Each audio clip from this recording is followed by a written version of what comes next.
Hey, it's Tony Brueski, and this is our week in review over the weekend, taking a look back at some of the most compelling conversations and stories that we've covered for you of the last week. Brand new episodes back Monday morning, bright and early, 5 a.m.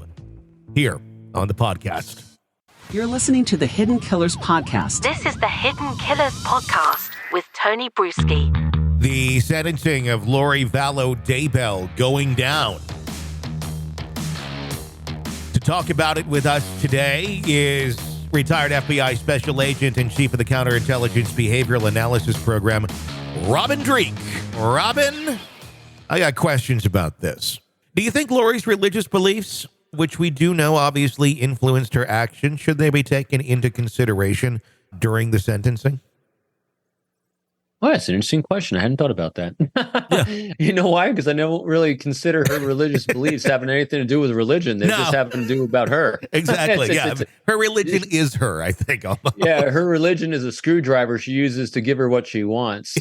It really is. So it was ingrained in her religion was ingrained upon her from her upbringing.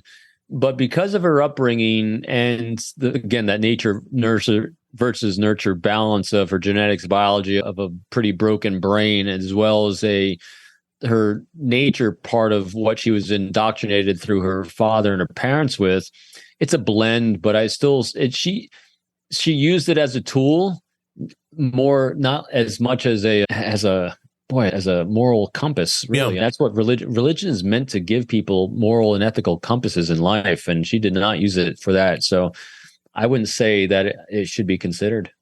Yeah, it's an interesting thing. You're exactly right. Yeah. It should be a moral compass. That's typically what people use it for. She, on the other hand, it seemed like she went to the store and looked for the most broken one she could find and said, that says it's north, let's go that way, even though it was pointing due south. In what ways does this case kind of shed light on how we perceive mental health in our society, considering the extremes that she went to, yet how she was able to present herself in many ways just as your average normal mom until she started talking about her religious beliefs? Yeah, and we are in a major mental health crisis. Just the post-COVID years, it's really it's been a double-edged sword, I think, in some aspects. I think we've become much more accommodating and giving and caring about people that are suffering because of those COVID years, because everyone went through a lot of trauma. Yeah. And if you had trauma going into it, exasperated that trauma. And so I think people are more forgiving right now of behaviors that are maybe socially off because of those things, but it allows people to hide in plain sight that are actually truly deviant, like the Vallow was.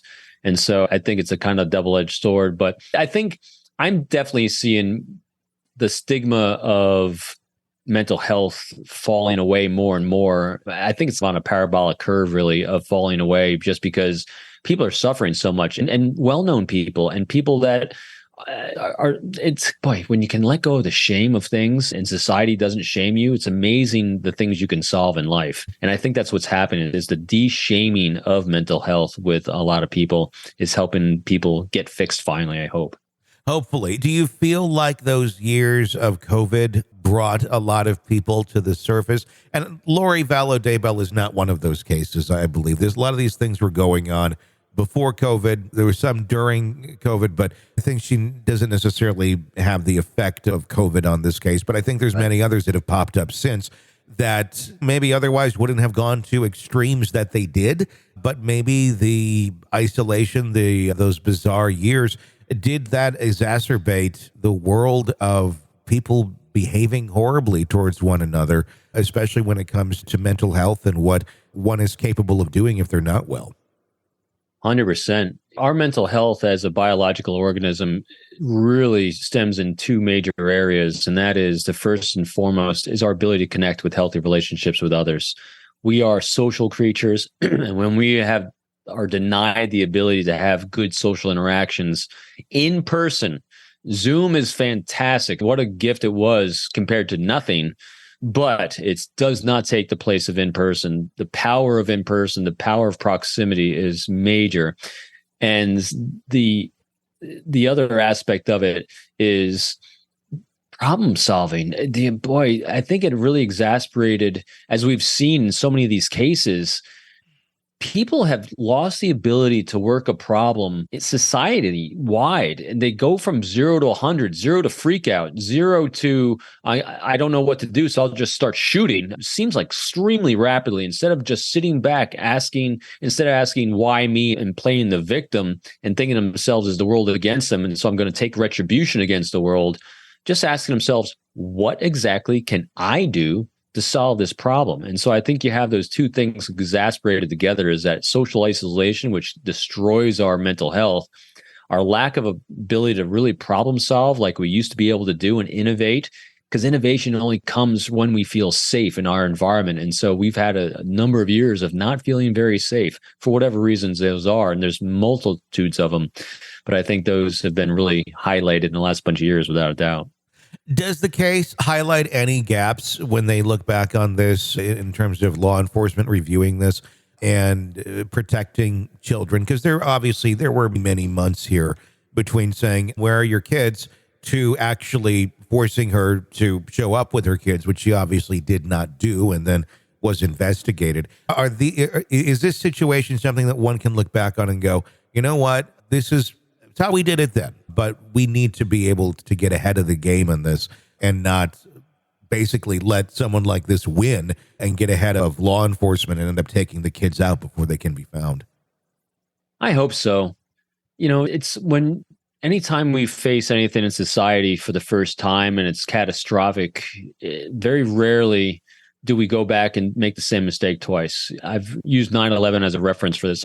I'm hard pressed to think anyone's ever going to be able to hijack a plane like happened during 9/11, because that was so profoundly impactful about how they did what they did to destroy lives and destroy mental health, that it can't happen again. And so I'm hoping that the same thing happens here when we see the shameful pain that's been inflicted on children. And you and I have talked about the foster system in particular.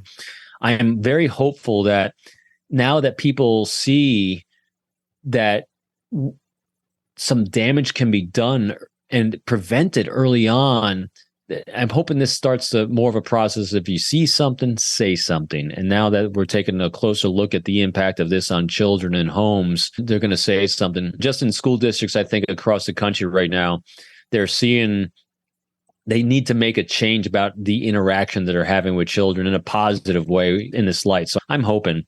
But hey, the pendulum swing. And I think the pendulum was way on the side of negative impact on families and children because of these past bunch of years. But I think because of this heightened pain that we've been through, hopefully that pendulum is swinging back the other way now. This is an examination of the hidden human condition. This is the Hidden Killers Podcast. The Hidden Killers Podcast. With Tony Brueski.